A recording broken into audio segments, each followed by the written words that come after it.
This is a story about a young boy named Samuel. Although he came from humble beginnings, Samuel would go on to become a powerful prophet and one of the most important people in the whole Bible. Long ago, in the land of Israel, there lived a man named Elkanah. Elkanah had two wives, one called Peninnah and one called Hannah. Elkanah and Peninnah had children together, but so far he and Hannah were not able to have a baby together. Hannah was very sad because of this, as she wanted a child more than anything. She was very kind, honest, a holy woman, and even though she could not give him a child, she was still Elkanah's favorite wife. Peninnah, on the other hand, was not so nice. She constantly made fun of Hannah for not being able to have a child, and thought that she was much better than her. Whenever she could, Peninnah would make sure to bully Hannah for not having children, and this only made Hannah feel sadder.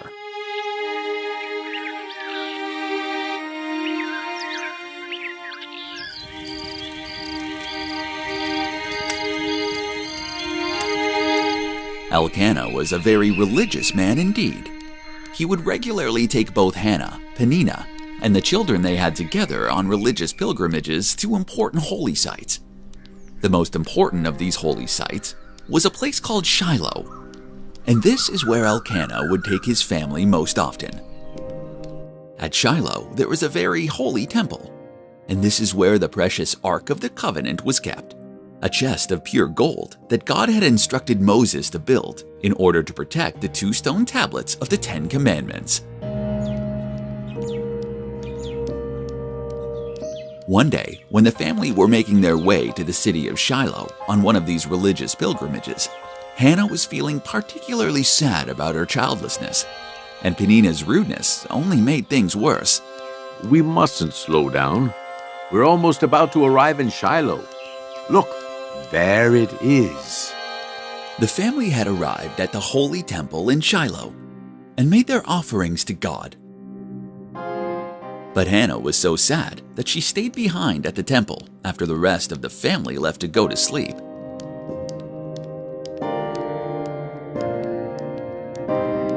You may go, but I wish to stay and spend further time with God. Hannah longed for a child so badly that she stayed behind to pray and beg God to grant her this wish, to allow her to bear a child of her own with Elkanah. Oh, please, Lord, how badly I wish to have a child. I would do anything to make this dream come true. Should you listen to my prayer and offer me a child with Elkanah, I would make sure the child's life is dedicated to serving you. As Hannah was mumbling her prayers, a priest named Eli, who was also at the shrine, could hear her mumbling. At first, he thought that Hannah might be crazy.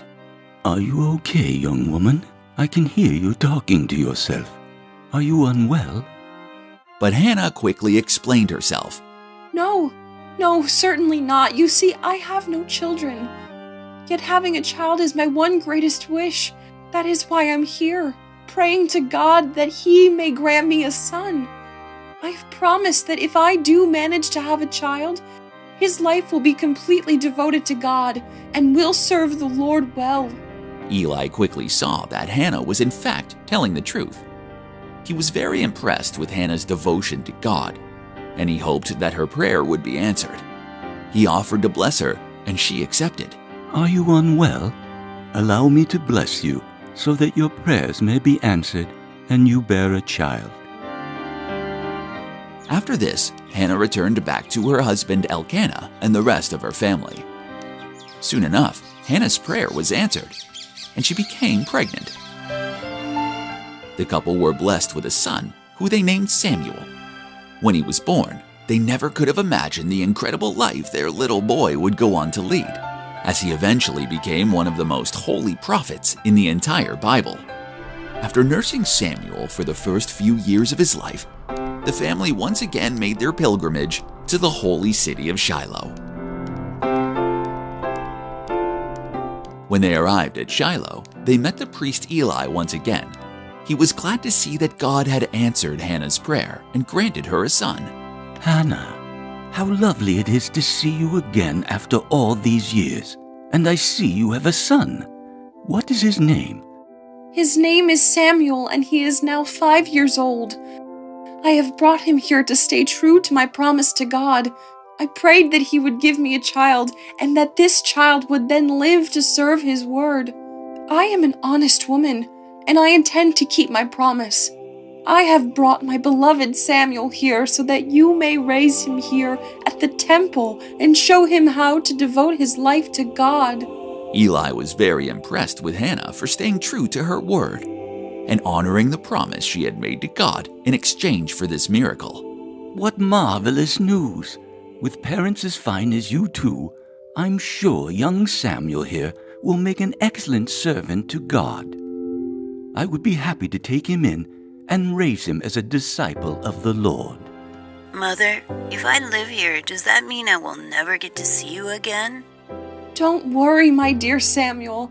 I will come to visit you often, and I am so excited to see you grow up and become a valuable follower of God.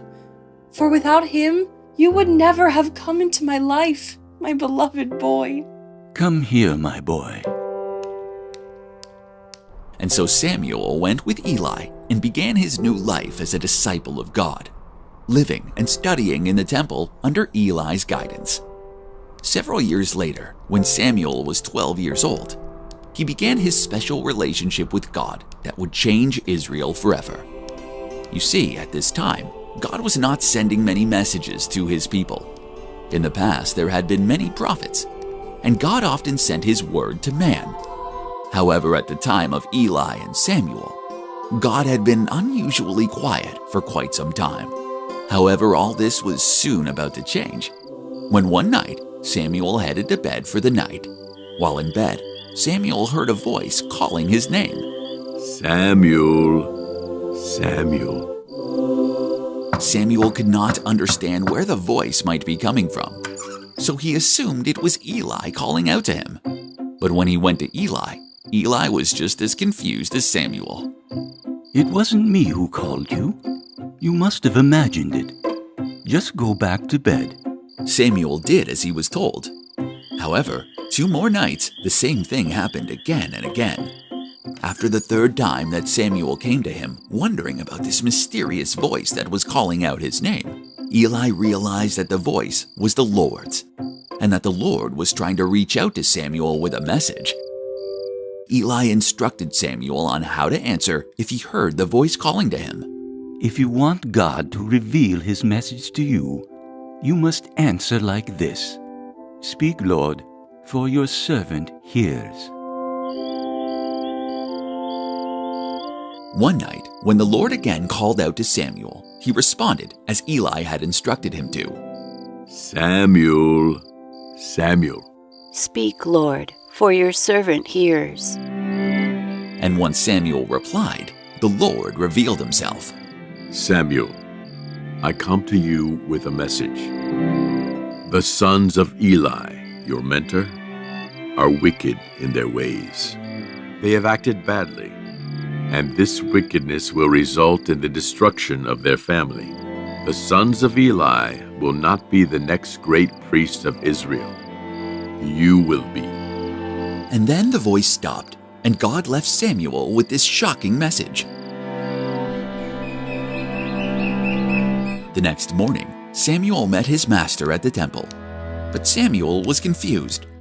God had said that Eli's sons would face destruction. Samuel was nervous to relay God's message to Eli in case he became upset. But Eli could sense that Samuel had something to say. Samuel, my boy, what is it?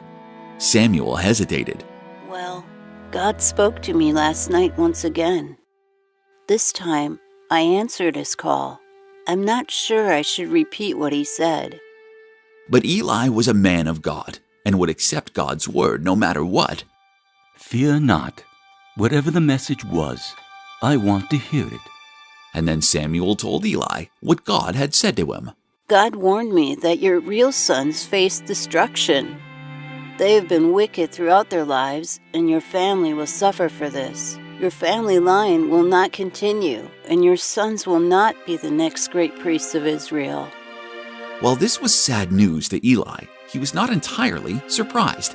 Before Samuel, others had told him of his son's wickedness. He accepted the Lord's word as Samuel had told it. If this is true, so be it.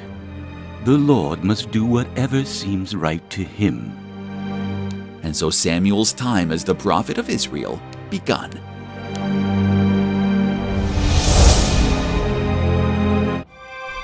As time went on, Samuel's message from God was proven true.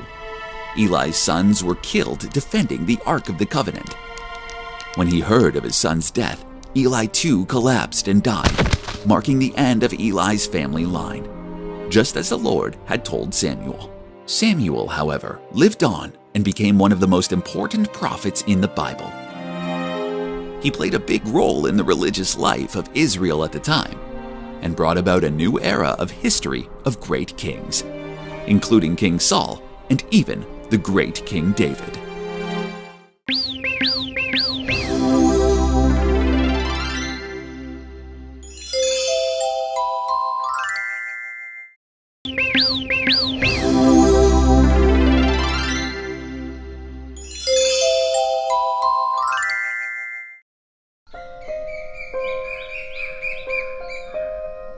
Long ago, before most of the other stories we have heard from the Bible, came the call of Abraham. The story of Abraham's life and the messages God sent him are some of the most important tales in the whole Bible. Abraham was an old and godly man who lived in a land called Ur, a land surrounded by desert. He had lived a long and happy life with his wife, whose name was Sarai. Throughout his life, Abraham stayed faithful to God and only did good.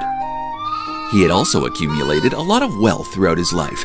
He had a fine house in the land of Ur and many cattle and sheep. The only thing he did not have, however, was a child. Although they were happy with all they had, both Abraham and Sarai longed to have a child to continue their family. Oh, how I wish I could have just one child. But as Abraham was already an old man, he knew that this was not possible. Abraham lived what seemed to be a normal, God-worshipping life until well into his life, and he could never have predicted how his life was soon to change forever. Abraham was a man of worship and would regularly go out to pray to God. One day, God changed the course of Abraham's life and the whole world by calling out to Abraham. Abraham. God? Is that you? Yes, Abraham. I have come to call you with a very important message. Abraham was shocked that God would call out to him, but listened intently to what God had to say. Yes, my lord. I am at your service. I want you to leave this land, Abraham. Leave? Leave Ur? Yes, leave Ur. Leave your country, leave your people, and leave your father's household. Leave all of this behind and go to the land that I will show you. Abraham couldn't believe what he was hearing. He could not imagine leaving everything he knew behind in order to go to a mysterious land he did not even know the name of. But God made great promises to Abraham about what would happen to him if he did leave. If you follow my words, Abraham, many great things will happen. I will make you into a great nation, and I will bless you. I will make your name great, and yourself will be a blessing to others.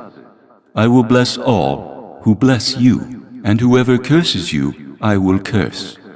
You will possess a great name, and will be known to throughout the land. If you follow my words and leave this land, all of the people on earth will be blessed through you. This was an incredible promise that God was making to Abraham, to have the whole world and all those who followed the path of Abraham to share in the Lord's blessing, was something that Abraham simply could not refuse. So he accepted God's call and rushed back to tell his family. Yes, my lord. I shall do as you have asked. Thank you for this blessing. Sarai, father, gather. When Abraham returned home, he gathered his whole family to tell them of how God had called upon him. What is it, Abraham? I've never seen you look so excited. God just spoke to me with a message. What? Yes, it's true, and He has a task for me. What is it? God has willed that I leave this country, leave behind leave behind this home, and leave behind our people. What an incredible task. Where has He told you that you must go, if you are not to stay here? The Lord did not tell me where to go. He only promised that He would show me the way. How incredible. And so I must go. We will all go together. You should pack everything you can, even the animals as well. We leave tomorrow. Sarai and Terah, Abraham's father, agreed happily to go on this journey that God had asked for. They gathered up everything that they had and set off on their journey.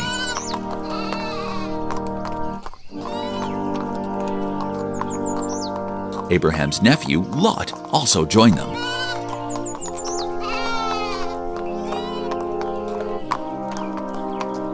On they went towards this promised land that God had spoke of. Abraham and his family made their way towards the mysterious land that God was leading them towards, their faith in His word strong. Eventually, they arrived at the land that God had spoken of, Canaan, which lay between Egypt and Syria. God had promised to Abraham that this land was to be his and to become a great nation owned by those who came from his seed, or in other words, his descendants. Along their journey, Abraham's devotion to God was strong.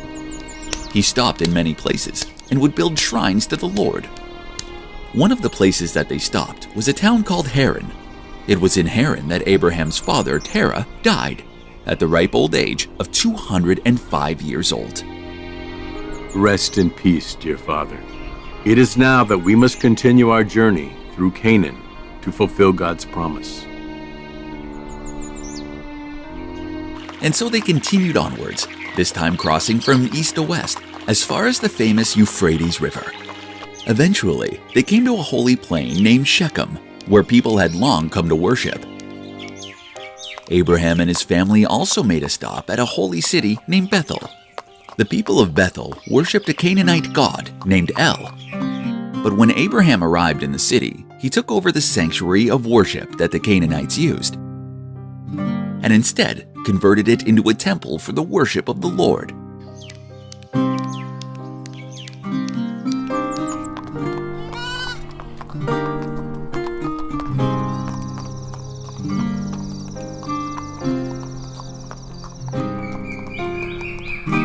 As Abraham traveled, he left his mark upon the land. He finally neared the end of his journey across Canaan. Here is where we shall build our home. From this day onwards, this land shall be ours, just as the Lord promised. We will hold on to this land in order to keep our promise to the Lord, and as a reward, we will be blessed, and the people of the world will be blessed. And so, at the place in Canaan that was known as Mamre, Abraham decided to build his shelter. His family settled with him in Canaan, and over time, more people from his homeland joined him. It was just as the Lord had promised. The land was truly becoming that of Abraham and his people.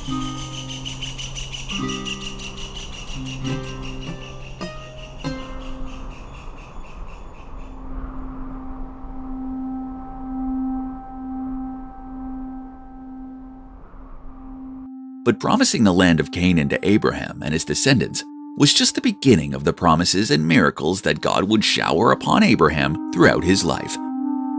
Abraham had everything in his life he wished for, except for one thing. He yearned for a child of his own. Even though he was very old, he was 75 by now, he never lost hope and kept praying to God for a child. When Sarai realized that she would never be able to give birth to a child anymore, she offered her maid Hagar to her husband, hoping she could give them an offspring.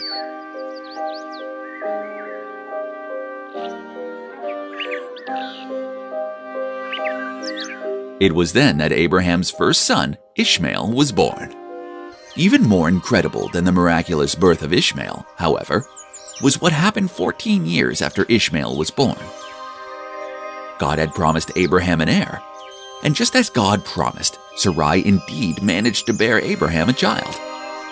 Indeed, Sarai fell pregnant despite her incredibly old age, and gave birth to a boy who they named Isaac.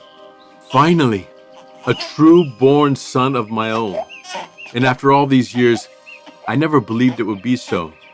But finally, I have an heir. God's promise has come true. This boy Isaac shall be my heir and inherit the lands as promised to our people by the Lord. Thank you, Lord, for bringing me this miracle. Our people will remain blessed thanks to you. And so, just as God had promised, Abraham founded a new land in Canaan. As God had said, this nation was to be strong, and its people would be blessed for following the word of God. Abraham, the holy man who caused all of this to happen, lived on to be incredibly old. Throughout his life, he fathered even more children, and these children would go on to play an important role in the history of the Bible and of God's people. Abraham is one of the most important prophets in the Bible, and thanks to his devotion to the Lord and willingness to trust God's promises, he founded a nation that would forevermore belong to God's chosen people. The end.